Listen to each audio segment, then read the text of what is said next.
हाय नमस्ते माझ्या अंगणवाडी सेविका मदतनीस भगिनीनो, तुम्हाला एकच सांगायचं आहे मला की सगळ्यात आधी तर माफी.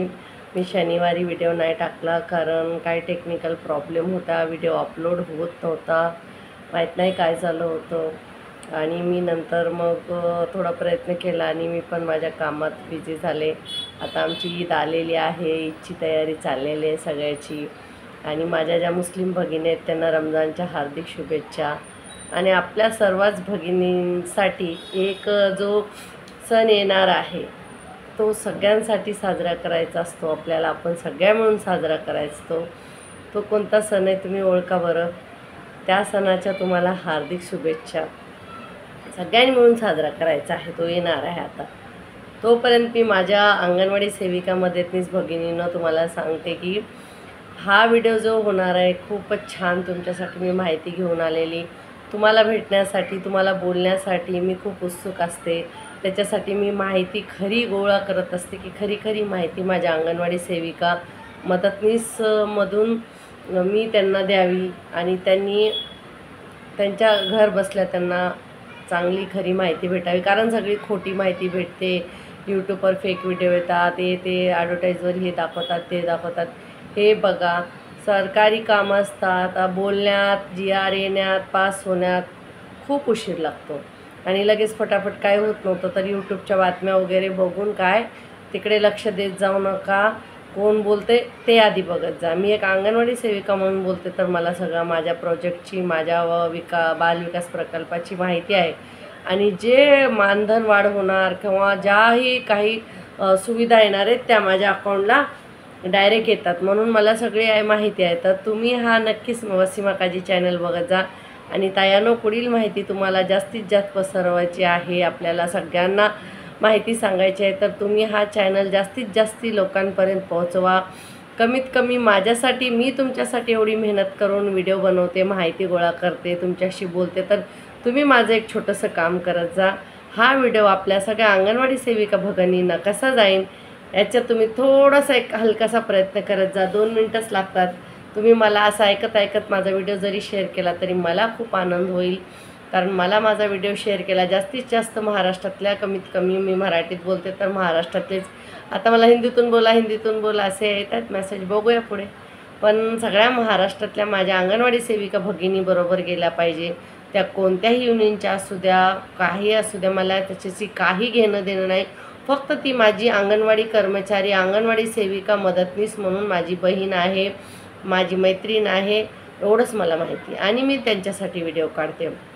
दुसरी सांगायची गोष्ट झाली तर आता सध्या माझ्याकडे जी माहिती आहे शासनाकडून, सध्या आचारसंहिता लागू झालेली आहे सगळीकडे. त्याच्यामुळे सरकारच्या ज्या योजना आहेत तिथेच जागेवर जिथल्या तिथे थांबल्या आहेत. आता जे सरकारी योजना येणार ते आता आपल्याला 4 जूनच्या नंतर जेव्हा डिक्लेअर होणार सगळ्या इलेक्शनच्या, मतदानाचे सगळे रिझल्ट निकाल, तेव्हाच आपल्याला पुढे काहीतरी सगळ्या योजना बंद आहेत, बचत गटच्या, अंगणवाडीच्या, सगळ्या जे आपली रुटीन कामं आहेत तेच सर्व आहेत. तर माझ्या भगिनींनो, आता त्याच्यानंतरच आपलं काहीतरी होणार आहे. आणि दुसरं एक सांगायचं म्हणून झालं तर आपलं जे पेंडिंग होतं भाडं, आता फेब्रुवारीपर्यंत सगळं अंगणवाडी केंद्राचं भाडं आमच्या इकडे क्लिअर झालेलं आहे. आणि दुसरं म्हणजे आपल्याला CBचे पैसे आलेले आहेत. प्रथम वेळाच आपल्याला पंधरवाडा जो केला आपण, पोषण पखवाडा, त्याचे डायरेक्ट पैसे थोडं का होईना मानधन आपल्या अकाउंटला आलेलं आहे. आणि तिसरं म्हणजे सांगायचं झालं तर आपल्याला आता एक खूप मोठी हे लोक जबाबदारी देणार आहेत मतदानाची. आमच्याकडे 2 दिवस आधी ट्रेनिंग होती, ट्रेनिंग झाली. त्या ट्रेनिंगमध्ये त्यांनी आपल्याला सगळ्यांना काय करायचं आहे काय नाही सगळं, तुमच्या पण सगळ्याच्या ट्रेनिंग होणार आहे. म्हणून त्याच्यामध्ये मी जास्त आतमध्ये जात नाही, कारण तुम्हाला जेवढी माहिती तेवढीच मला माहिती आहे. फक्त मला काही कुठून चांगली नॉलेज भेटलं, एक्स्ट्रा माहिती मिळाली आणि ती खरी माहिती असते तीच मी तुम्हाला सांगते. आणि दुसरं कसं, मुंबईसारख्या शहरात आमच्या अंगणवाड्या आहेत, आम्ही इथंच राहतो, तर मंत्रालय पण जवळ आहे. काही गोष्टी असल्या तर आम्हाला पटकन माहीत पडतात. आणि जे युनियनचा महाराष्ट्राचा ग्रुप आहे मेन, त्याच्यामध्ये पण मी आहे, तर मला ती पण माहिती तिथून समजली की माझ्या भगिनींना मी तुम्हाला सांगते. आता आपल्या तारीख डिक्लेअर होईल. आमच्या युनियनचे जे महाराष्ट्र राज्य अंगणवाडी कर्मचारी आहे त्याचा प्रत्येक वर्षी ॲन्युअल डे असतो.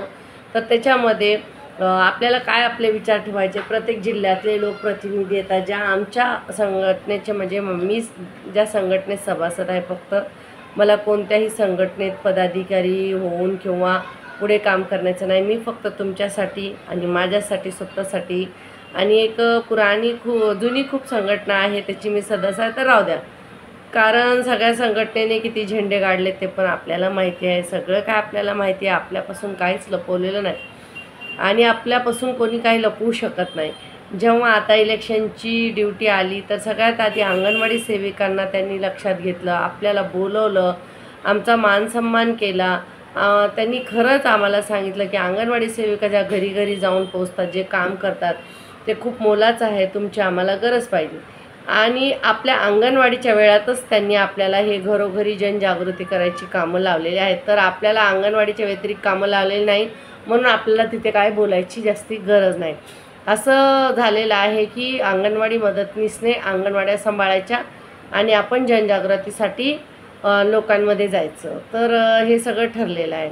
आणि जी युनियनची मी गोष्ट सांगते तुम्हाला, तर ज्या महाराष्ट्र राज्य अंगणवाडी कर्मचारी, ज्याचे अध्यक्ष पाटील सर आहेत, सचिव ब्रिजपाल सर आहेत, ह्या संघटनेचे जे लोक सभासद आहेत, त्यांना जर काय आपल्या संघटनेमध्ये बदल पाहिजे, काय पाहिजे, तर हे ॲन्युअल डेमध्ये एक लेखी पत्रक आलेलं आहे आम्हाला की याच्यामध्ये तुम्ही तुमच्या जिल्ह्यात जे काही बदल पाहिजे, काय ज्या समस्या आहेत त्या लिहून आणा. तर मी ॲन्युअल डे मीटिंगला जाणार आहे. आता अजून माहीत नाही कुठे ठेवली, किती तारखेला, पण जाणार आहे. तर तुम्ही पण जे ह्या संघटनेचे सभासद असतील तर तुम्ही मला कमेंटमध्ये व्हिडिओवर टाका की ताई आपल्याला हा बदल पाहिजे आणि असं झालं पाहिजे. तर मी तुमच्या सगळ्यांच्या वतीने ज्या दिवशी ॲन्युअल डे असणार त्या दिवशी मी बोलेन. मला काही, मी कुणाला बोलायला विचारायला कधीच काही घाबरत नाही, कारण मी माझ्या हक्काचं आणि माझ्या सगळ्या मैत्रिणीकडून मी प्रश्न विचारते. जोपर्यंत माझ्या प्रश्नाचं उत्तर भेटत नाही मी तोपर्यंत प्रश्न विचारत असते आणि मला माझ्या प्रश्नाची उत्तरं भेटतात, मला दुसऱ्याचं माहीत नाही. आणि दुसरी गोष्ट तुम्हाला जर सांगायची झाली तर भगिनींनो, तुम्हाला हे सांगायचं की माझ्या किती भगिनींनं अंगणवाडीच्या व्यतिरिक्त दुसरी कामं सुरू केली, 2 पैसे कमवायची मनाची तयारी केली. तयारी तर करा, बोलून तर दाखवा. निसर्गाला बोला, निसर्ग बोलतो तथास्तु, तुला जे पाहिजे मी तेच करणार आहे. तर किती जणांनी याची तयारी केली, तुमचा जिल्हा कोणता आहे, तुम्ही कुठून व्हिडिओ बघता त्याची पण मला कमेंट करा. 1-2 कमेंट मला असे आले होते की ताई आता आम्हाला बिल आले, म्हणजे पंखे लावले आणि आम्हाला वायफाय दिलं, प्रोजेक्टर वगैरे दिल्या, काही वस्तू, आणि लगेच 8 दिवसांनी खराब झाल्या. तर मी ताई तुम्हाला सांगते, त्याच्यावर तुम्ही कसं करायचं आहे, आपल्या ऑफिसला लिहून द्यायचं आहे, एक पंचनामा करायचं आहे. आपल्या एरियातले जे पालक असतात त्यांना गोळा करून त्यांच्यासमोर पंचनामा करायचं की ह्या वस्तू आमच्या बिघडलेल्या आहेत, आणि एकदा ऑफिसला लिहून द्या. आणि कोण लोकप्रतिनिधी असतील त्यांना बोलून करून, तुम्हाला तुमच्या लेवलवर समस्या सोडून येत असतील तर सोडवा, नाही तर ज्या वस्तू आहेत त्या तशाच्या तशा ठेवा आणि ऑफिसला सांगा. तुमचे स्वतःचे पैसे घालून काय रिपेअर करू नका. कारण माझा मोबाईल खराब झाला होता, मी रिपेअर केला होता, आत्तापर्यंत मला पैसे भेटले नाहीत. कुणाला सांगून नुसतं ग्रुपमध्ये टाकून काय होणार नाही. तर आधीच निर्णय घ्यायचा की पैसे आले तर आपण करणार, कारण आपल्याला मानधन खूप कमी आहे, त्याच्यामधून आपण सगळे रिपेअरिंगचे त्याचे पैसे देत बसलो तर मग खूप गडबड होणार. कारण आता सध्या मुंबईसारख्या शहरात अंगणवाडी केंद्र भेटत नसतात. 1 वर्ष भाडं नव्हतं आलं तर आपल्या काही भगिनीने स्वतःच्या खिशातून पैसे दिले, आता त्यांना जड जाते, कारण हे कुठून देणार. आपल्याला रजिस्टरचे पैसे आपल्याकडूनच करावे लागतात. सध्या फंड यायला उशीर होतो, मग आपल्याला CBचे पैसे स्वतःकडून आधी खर्च करावं लागतात, नंतर येतात. तर 10,000मधून 5,000च आपल्या हातात येतात. 5,000 तर असेच खर्चाला जातात. ऑफिसला या, हे करा, ते करा, असं करा, तसं करा. तर तिथे प्रेमाने सरळ बोलत जा. मुख्य सेविका काही आपल्या शत्रू नाहीत. त्यांना जर सरळ समजावून सांगितलं, त्यांचे पण त्यांच्या लेवलला प्रॉब्लेम खूप असतात. आता जेव्हा हे पैसे येत नव्हते अकाउंटला वगैरे, दुसऱ्या जिल्ह्यात आले, तर मी मुख्य सेविकांशी खूप संवाद साधला, ऑफिसला गेले, त्यांच्याशी बोलले, तर मला समजलं की हे सगळे प्रॉब्लेम कसे होतात, काय होत आहेत. ज्या आधीच्या मुख्य सेविका आहेत त्यांनी काहीतरी माझ्या नावाखाली हिचा अकाउंट नंबर, हिच्या नावाखाली तिचा अकाउंट, काहीतरी त्यांच्याकडून, आणि टेक्निकल सर्व्हर डाऊन असल्यामुळे वगैरे ह्या सगळ्या समस्या वेळेवर ग्रँड घ्यावा लागतो, टाकावं लागतं. तर आपल्याला त्यांनी त्यांच्या परीने जी माहिती दिली मी तुम्हाला सांगितली, आणि नंतर पैसे आल्यावर त्यांनी आपल्या बोललेसुद्धा की असं झालं होतं म्हणून असा उशीर झाला. तर त्यांनी त्यांची बाजू मांडली, आपण आपली बाजू मांडली, त्यांच्या लेवलच्या समस्या त्यांना आपल्या लेवलच्या. मी काय ऑफिसकडून युनियनकडून कुणाकडून बोलत नाही. जी मला माहिती मी तुम्हाला सांगते. मग त्याच्यावरही तुम्हाला काय निर्णय घ्यायचा, कुणाशी कसं वागायचं ते मी काय बोलणार नाही की माझंच सगळं ऐका आणि माझ्या परीनं चला. पण शेवटी आपण आहोत सगळे ती स्त्रियाच. ह्या याच्यात काम करणारे प्रोजेक्टमध्ये आपण सगळ्या स्त्रियाच आहोत आणि स्त्रियांना सगळ्यांनाच काहीतरी प्रॉब्लेम आहे, हे सगळं चालतच असतं आणि आपल्याला देवाने सहनशक्ती दिली आहे की हे सगळे प्रॉब्लेम आपण हे करायचे आहेत. तर मी तुम्हाला एक गोष्ट सांगते की आजपासून 40 वर्ष मागे जा. आता माझं वय 45 वर्ष होत आलं आहे. होईन एप्रिलला 9 एप्रिलला माझा वाढदिवस आहे. मी काय एवढा गाजावाजा करत नाही वाढदिवसाचा, तरी पण माझ्या मैत्रिणी आहेत म्हणून तुम्हाला सांगते. त्या दिवशी मी 45 वर्षाची होणार आहे. तर मी आधी सगळ्यात आधी माझ्या आईवडिलांना धन्यवाद देते. मी तिसरी मुलगी आहे माझ्या घरात. माझ्यानंतर परत 2 मुली झाल्या. आम्ही 5 बहिणी आहेत आणि 40 वर्ष 50 वर्ष मागे आपला काळ आठवा. आपल्या आईवडिलांना आपण 4-4, 5-5, 3-3, 6-6 सगळ्या लेकी होतो.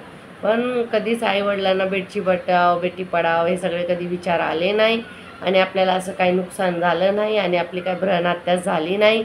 आपण जिवंत जन्म दिला. आपल्या आईवडिलांनी आपल्याला संगोपन केलं म्हणून त्यांचे धन्यवाद द्यायचं आहे आधी सगळ्यात. कारण विचार करा 40 वर्ष आधी काय परिस्थिती होती. तेव्हा कोणती ॲडव्हान्स टेक्नॉलॉजी नव्हती की मुलगा आहे मुलगी आहे तर त्याला बघून मग आत्ता सध्या कायदा निघाला आहे 2007ला की लिंगभेद करायचा नाही. नाहीतर आधी मुलीला संपवलं जात होतं. त्याच्यामध्ये डॉक्टर हे ते सगळे सामील होऊन आता मुली खूप जन्माला कमी झाल्या आणि आता मुलीची संख्या कमी आहे. पण आपल्या वेळेस 40 वर्ष मागे जा मुलींची संख्या भरपूर होत्या. एकेका घरात 4-4, 5-5 मुली होत्या. तर आपण किती नशिबान आहेत की आपण आजपर्यंत जिवंत आहोत आणि असल्या फील्डमध्ये काम करत आहोत जे फक्त समाजसेवा आहे, थोडंच मानधन आहे. आता बघा कुठेही काही झालं तरी आधी अंगणवाडी ताईची आठवण काढतात. तर आपण महत्त्वाचे घटक आहोत आणि नक्कीच आपण आपल्या मानधनसाठी बोलणार आहोत, फाईट करणार आहोत. आता इलेक्शन आहे, आचारसंहिता आहे, कोणीच काय करू शकत नाही. तर ह्या विषयावर बोलून पण काय फायदा नाही. तुम्ही अंगणवाडीच्या वेळेतच 100% आपल्या एरियात मतदान कसं होईल. कारण खूप लोक सुट्टीला जाणार आहेत आणि सोमवारी 20 एप्रिलला मतदान येत आहे. तर कंटिन्यू 3 दिवस सुट्ट्या येतात. तर आपल्या परीने आपल्या एरियातल्या पालकांना आपण सांगायचं, फक्त आपण संदेश द्यायचा आहे की असं आहे, तुम्ही मतदानासाठी थांबा, ही तारीख आहे. कुणावर जोर जबरदस्ती काय आपल्याला करायची नाही. आपण प्रेमाने सांगतो आणि आपल्याकडे हे काम आलं कारण आपला संपर्क प्रत्येक घरात मूल ते चूल आपला संपर्क आहे म्हणून आपल्याकडे हे काम आलेलं. तर माझ्या भगिनीने आपल्याला अंगणवाडीच्या वेळेतच करायचं आणि मतदानाच्या वेळेस आपल्याला जे करायचं आपल्या मनात जे आहे, जे व्यक्तिमत्व आहे, जे आपलं भलं करू शकतो, अंगणवाडी सेविका मदतनीसचं किंवा तुमच्या एरियातला एखादा लोकप्रतिनिधी असेल तुम्हाला चांगली मदत करत असेल तर कॅन्डिडेट तुम्ही निवडायचं आणि मतदान आपल्याला करायचं आहे. त्याच्यात आपल्याला हे नाही की काही मुलींचं होतं की मतदानावर बहिष्कार टाका. आपण 2 लाख महिलांनी बहिष्कार टाकून काय होणार. पूर्ण भारतात मतदान होणार आहे. मग आपण काय 2 लाख काय चेंज करू शकतो. तर आपल्या सगळ्या महिलांना, लोकांना, एरियातल्या पालकांना आपल्याला मोटिवेट करायचं की 100% मतदान करा. त्याच्यासाठी आम्ही अंगणवाडी सेविका आणि बचत गटच्या महिला मिळून नुक्कड नाटक करणार आहे. ते नुक्कड नाटक मी नक्कीच यूट्यूबवर तुम्हाला दाखवेन आणि पाठवेन तुम्हाला त्याचा व्हिडिओ. तुम्ही तो बघायचा आहे आणि काहीतरी वेगळं करायचं जीवनात. जिवंत आहोत ना तर जगायचं, मेल्यासारखं वागायचं नाही. हे बघा पैसा येणं आणि न येणं ते वरी बसलेला आहे, तो देणार आहे. देव कधीच बोलत नाही आहे की मी तुम्हाला 10,000 देईन, 20,000 देईन, 25,000 देईन. कोणाला असा देवाचा फोन वगैरे आलेला आहे का मला पण सांगा जरा. कारण देव काय बोलतो, होय मी जे बनवलं तुम्ही खा. मी 1 बियापासून तुम्हाला 1000 बी देतो. एक तुम्ही आंब्याची कोय लावली मी तुम्हाला प्रत्येक वर्षी त्याची किती आंबे देतो. एक ज्वारी लावली त्याची किती ज्वारी देतो. प्रत्येक फळ घ्या, पिकं घ्या, भाज्या घ्या, एका बियातून किती निघतात. तर देव बोलतो मी ते जे निर्माण केलं मी तुम्हाला देणार. आपण चुकीचं मागतो पैसे. तर आपल्याला काय मागायचं की आमच्या घरात पैसा पाणी न आलं येऊ दे, पण त्याच्यापेक्षा जास्त आमच्या घरात सुख समाधीने राहू दे. आम्ही कापूस बनवले देवाने आपल्याला कपड्यासाठी. आपण कपडे मागतो. कापसाचा पीक चांगले द्या आणि जे ते रेशमचे किडे बनवतात रेशम ते वाढते. देवाने काय वस्तू बनवल्या तुम्हीच फक्त मनातल्या मनात लगेच लिस्ट बनवा आणि तेच मागा देवाला. जे देवाने बनवलं देव तेच देणार. त्याच्यावर एक्स्ट्रा आपल्याला देव काही देणार नाही. म्हणून आपल्याला असं काही एक्स्ट्रा मागून चालणार नाही. आणि आपला राग आपल्या जागेवर बरोबर आहे, सगळं काय बरोबर आहे.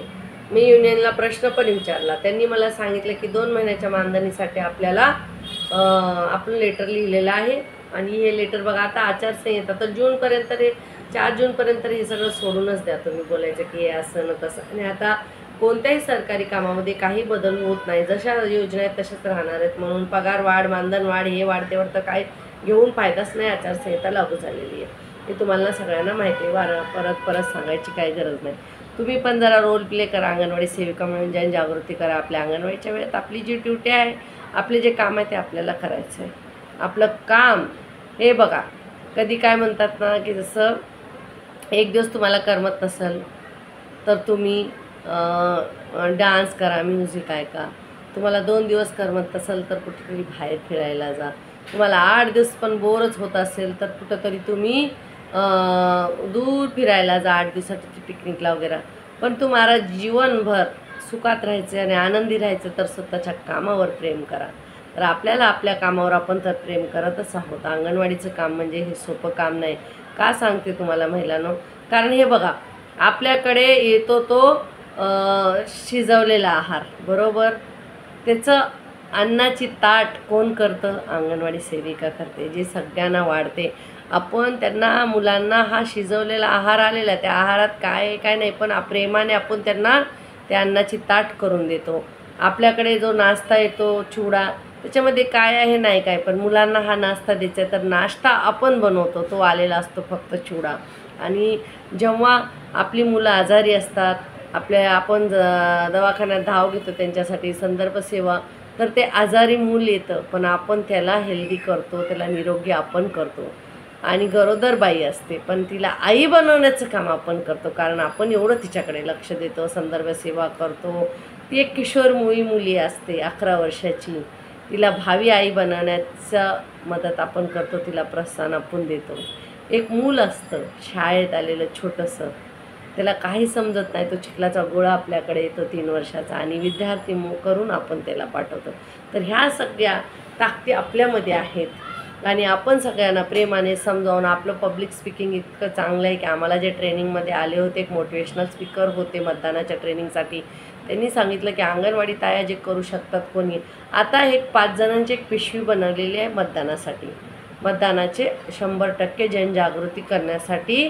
आणि तुम्हाला सांगते ना मी, जो सणाचं नाव तुम्हाला, सण जो साजरा करायचा आहे राष्ट्रीय सणामध्ये 3रा सण हा आहे की तो आपला मतदान एक राष्ट्रीय उत्सव आहे. जसं 15 ऑगस्ट आहे, त्याच्यानंतर 26 जानेवारी आहे, तसं मतदान पण एक राष्ट्रीय उत्सव आहे, सण आहे, तो आपण साजरा केलाच पाहिजे. घरी बसून मतदान न देता आपण नुसती कारणं सांगत राहिलं तर काय फायदा नाही का? ज्याच्या जीवनात नाही काम तेच सांगतात कारण. तुम्ही कोणतंही काम करा, अंगणवाडीच्या वेळात हे काम आपल्याला करा, त्याच्यानंतर तुम्हाला जी दुसरी कामं करायच्यात करा. तुम्हाला काय बिझनेस करायचा आहे, छोटा मोठा धंदा सुरू करायचा. आणि हे बघा, आपल्याकडे कोणत्याही पक्षाची लोक आली, त्यांनी जर आपल्याला काय काम दिलं, त्याच्यावर आपल्याला थोडंफार मानधन देत आहेत, तर ते आपलं काम आहे, नाही की आपण त्या पक्षाचा प्रचार करतो असं नाही. तर ते आपण आपल्या ड्युटीच्या नंतर, आपल्याकडे जनसंपर्क आहे आणि कधी आपण त्यांच्याकडून हॉल घेतो, काही मदत घेतो आणि काही आपल्याला लोकप्रतिनिधीमधून काही पक्षाची लोक आपल्याला कधी कधी अंगणवाड्यांना वगैरे मदत करतात. तर आपण पण त्यांची अशी मदत करू शकते की त्यांचे काय पॅम्पलेट असतील, यादी भाग असतील, त्याच्यावर तुम्ही बिंदास काम करा. पण तुम्ही अंगणवाडीच्या वेळात फक्त 100% मतदान करा, हीच जनजागृती करा. दुसरी कामं करू नका, कोणत्याही पक्षाचं काम करू नका. असं आपल्यावर कोणी बोट उचलावं असं काम आपल्याला करायचं नाही, आपण नाहीच करत. दुसरं, मला एका ताईचा मॅसेज होता आणि त्यांनी नंबर काढून कुठून तरी मला कॉल पण केला होता. मला यूट्यूब चॅनल बनवायचं आहे, मला गाणी गोष्टीची आवड आहे. अहो बनवा ताई, मस्त बनवा, आम्ही सगळे ऐकू. तुमचं चॅनल मी प्रमोट करेन, सगळ्याकडे पाठवेन, शेअर करेन. तुम्ही बोललात तर माझ्याकडे 30-35 ग्रुप आहेत. मी स्वतःचं चॅनल शेअर करत नाही, पण तुमचं करेन, कारण मला काय वाटतं, माझ्या मैत्रिणीने माझ्यासाठी करावं शेअर, चॅनल सबस्क्राईब करायला लावा, कारण त्यांना आवडलं तर ते करतील. मी स्वतःला प्रमोट करणे हे काय आहे? तुम्ही लोकांनी माझं चॅनल आवडलं तर त्याच्यावर करायचं, बरोबर का नाही? मग तुम्ही नक्कीच करणार हे मला माहीत पण आहे. आणि तुम्हाला सांगते, आपल्याकडून आपली ड्युटी करायची आहे, कुणावर जोर जबरदस्ती नाही. जो मॅसेज येतो अंगणवाडीच्या वेळात जे काम करायचं ते करायचं आहे. त्याच्यासाठी मी कुणाला सपोर्ट करत नाही की कामात चुकारेपणा. हा आजारी आहे, तुम्हाला बरं वाटत नाही, तुमची तब्येत तर खूप बरी नाही आहे, तर तुम्ही तसं ऑफिसला लिहून द्या. पण अंगणवाडीच्या वेळेत अंगणवाडीची कामं केलीच पाहिजेत. ते आपलं कर्तव्य आहे, जबाबदारी आहे. कारण मानधन का होईना आपण घेतो. आणि खूपच आपल्याला जमत नसेल तरी पण का आपण अंगणवाडी सोडून देतो का? करतोच ना. मग कारणं सांगून आणि कंप्लेंट करून काय फायदा होणार आहे याच्यात? तर अंगणवाडीच्या वेळेत अंगणवाडीची कामं करा, दुसरी कामं करा, आनंदी राहा. सोडून द्या. अंगणवाडी फक्त जीवनातला 20% भाग. तुमची एवढा मोठी कुटुंब आहे, तुमची एवढी मोठी कामं आहेत, तुमचे नातेवाईक आहेत, मित्र आहेत, मैत्रिणी आहेत, जरा पार्टी करा, मज्जा करा. अहो येतील पैसे. 5 घर आहेत माझ्याकडे. एक उदाहरण देते एका महिलेचे. आणि ती आजारी आहे, तिच्या तोंडावर एवढे काळे पांढरे डाग झालेले, तिच्या आतमध्ये कॅन्सर झालेला आहे, पण ती त्याच्यातलं एक घर विकून स्वतःचा इलाज करत नाही. काय करणार हो मेल्यावरती? घर कोण घेणार? हां, कुणाचा वंश चालवते ह्या बाईला माहिती का? मग कुणासाठी ठेवायचं आहे? स्वतःवर लक्ष द्या. आणि जास्ती करून तुमच्याकडे काही प्रॉपर्टी असू, मरेपर्यंत स्वतःच्या नावावर ठेवा. कोणी आपल्या मुलांच्या नावावर करू नका. कारण हे नंतर तुम्हाला समजेल. माझ्यासमोर खूप उदाहरणं असतात. आपलीच मुलं आहेत, ती पोटाची फुलं आहेत, पण आपण काय त्यांना असे जन्म दिलेत का लोळी पांगळे वगैरे, काय त्यांना दिसत नाही, डोळ्याने चालायला येत नाही, तसली मुलं ज्या सेविका मदतनीस असतात त्यांच्या नावावर आवर्जून प्रॉपर्टी करा. पण चांगली धडधाकड मुलं आहेत, आपली फिरतात चालतात, त्यांना काय प्रॉपर्टी द्यायची गरज नाही. तुम्हाला कोण दिलं हो? तुम्ही लटकून बसणे जाता अंगणवाडीला, तुम्ही शिकून येऊन घरची कामं करता का? घरी बोलतो का मुलगा, ये आई तू आली, आज जेवण मी बनवतो, आज कपडे मी देतो. कोण काय आपल्याला मदत करते? आपली कामं आपल्यालाच करा. क्वचित 20% लोक करत असतील आपल्या बायकांना खूप मदत. आणि एवढा मोठा आपला पगार नाही की आपल्याला घरी गेल्याला ये बाई हांजी हांजी पायपुंजी करणार नाही आपलं कोणी. कारण असं आहे की आपल्याला वेतन कमी आहे, मान्य आहे मला. पण तुम्हाला ज्या मी गोष्टी सांगितल्या ती लक्षात ठेवा. आता माझी ईद येणार आहे, तुम्ही पण ह्या राष्ट्रीय सणासाठी तयार राहा. आपल्या अंगणवाडीच्या वेळेस हा मॅसेज सगळ्यांना द्या. 100% मतदान करा, बाहेर निघा. कोणाला करायचं ते त्यांची मर्जी आहे. आपल्याला फक्त त्यांना मतदानासाठी बाहेर काढायचं आहे आणि त्यांना सांगायचं ही तारीख आहे, या तारखेला तुम्हाला मतदान करायचं आहे. गावी वगैरे कुठे फिरायला वगैरे जाऊ नका. लग्नाच्या तारखा खूप काढतात, तर महिलांना वगैरे सांगा समजून. जेवढं आपल्याला सांगायचं तेवढंच. जास्ती कुणावर जबरदस्ती करायची नाही. जास्ती डोक्याला ताप देऊन काम करत जाऊ नका, आजारी पडत जाऊ नका. वेळेवर जेवत जा. पाणी, आता उन्हाची वेळ झालेली आहे, गृहभेटी करताना जरा डोक्यावर थंड पाण्यात असा कपडा निचडून ठेवा स्वतःचं. आता खूप उन्हाळा कठीण झालेला आहे, लू लागेन उन्हाने, असे मृत्यू वगैरे होतात. तशा काही आपल्याला होत नाही, पण तरी पण आपलं स्वतःचं लक्ष ठेवायचं. जेव्हा तुम्ही दुपारी गृहभेटीला जाता, डोक्यावर जरा पाण्यात बुडवून कपडा असा ठेवा. नंतर सावलीत चालत जा. स्वतःचा जीव धोक्यात घालून काही कामं करू नका, कारण तुमच्यापेक्षा कोणी महत्त्वाचं तुम्हाला नसावं असं मला वाटतं. कारण स्वतःवर प्रेम करा. जग आहेच आपल्याला बोटं करायला, आपल्याला चौबाजूनं बोलायला वगैरे. तर हे सगळं असं आहे. आता मी तुम्हाला सांगते की सगळ्यात महत्त्वाचा घटक अंगणवाडी ताई आहे. कारण आपल्याकडे लसीकरण पण होतं, खायचं पण आहे, प्यायचं पण आहे, संदर्भ सेवा पण आहे, पब्लिक स्पीकिंग पण आहे, गरोदर सगळं आपण करतो. आशा वर्कर आरोग्याचं बघतात, फक्त COची फक्त त्यांच्या ड्युट्या करतात. पण आपण सगळं पॅकेज आहे, फुल पॅकेज आहे. आपण सगळी कामं करतो. आता मतदानासाठी एक पिशवी बनवली आहे, त्याच्यामध्ये अंगणवाडी सेविका, आशा वर्कर, CHV आणि सफाई कर्मचारी आणि BLO अशी एक टीम आपली बनवली आहे. सगळ्यांनी मिळून असा प्रचार करायचा आहे की 100% वोटिंग करा. बस कोणत्या पक्षाला करा हे आपल्याला बोलायचं नाही. आपल्या अंगणवाडीच्या वेळात आपल्याला आचारसंहितेचं उल्लंघन करायचं नाही, हे लक्षात ठेवा. आणि दुसरं म्हणजे आनंदी राहा, सुखी राहा आणि हे सगळं काम आनंदित करा. मी तुम्हाला एक गोष्ट सांगितली, लक्षात आली का? किती प्रॉपर्टी ठेवली आणि मी आजारी आहे. आता 10 वर्षांनी मला उठायला होणार नाही का? मी अंगणवाडीचा पगार वाढेन आणि तेव्हा माझा इलाज करेन. ह्या जीवावर बसायचं का तायांनो? बसायचं का? तुम्हीच सांगा. तोपर्यंत काय होईल? आपल्या ओरडून ही एकडी वेडी आहे, तिला आपल्याच मैत्रिणीला साईडला करतील आणि त्यांच्याबरोबर पुढे जातील. म्हणून ह्या सगळ्या भानगडीत पडायचं नाही जास्ती. जे करतं मी तुम्हाला तेच सांगते, ज्याचे जैसे कर्म त्याची फळ देतो देव रे. ऐकले काय गाणं? ज्याचे जैसे कर्म तैसे फळ देतो देव रे. मला हे खूप गाणं आवडतं, कारण हे सत्य आहे. आपले शाप खूप वाईट आहे तो लागतात आणि आपले आशीर्वाद पण खूप चांगले आहेत हे समजणाऱ्याला आहे आणि समजतील, नक्कीच समजतील आणि लवकर समजतील. हा फक्त भारताचं इलेक्शन आहे. अजून मुख्यमंत्री महाराष्ट्राचे होणार, चेंज होणाऱ्याचं इलेक्शन येणार आहे. तो इलेक्शन पण आपल्याच हातात आहे. म्हणून भगिनीनं घाबरायचं आपल्याला काही कारण नाही. काही बचत गटासाठी सुविधा आल्यात, अंगणवाडी सेविकांसाठी मानधन वाढ नाही, पण मान खूप वाढलेला आहे. आता इलेक्शनच्या ड्युट्या लावल्यात म्हणून करूया आपल्या वेळेत आपलं कर्तव्य, आपण ते काम करायचं. त्यांनी आपल्याला अंगणवाडीच्या कामाची सुट्टी दिली, मदतनीस बघतील तर आपण हे काम करूया, का नाही करणार? आपली ड्युटी आहे, कोणी काही बोलू द्या. आणि दुसरं तुम्हाला जसं सांगितले काय आपल्या अंगणवाडीतल्या जड वस्तूचं रजिस्टर असतं, त्याच्यातल्या ह्या वस्तू खराब झाल्यात, एक ॲप्लिकेशन ऑफिसला द्या, एक तुमच्याकडे द्या.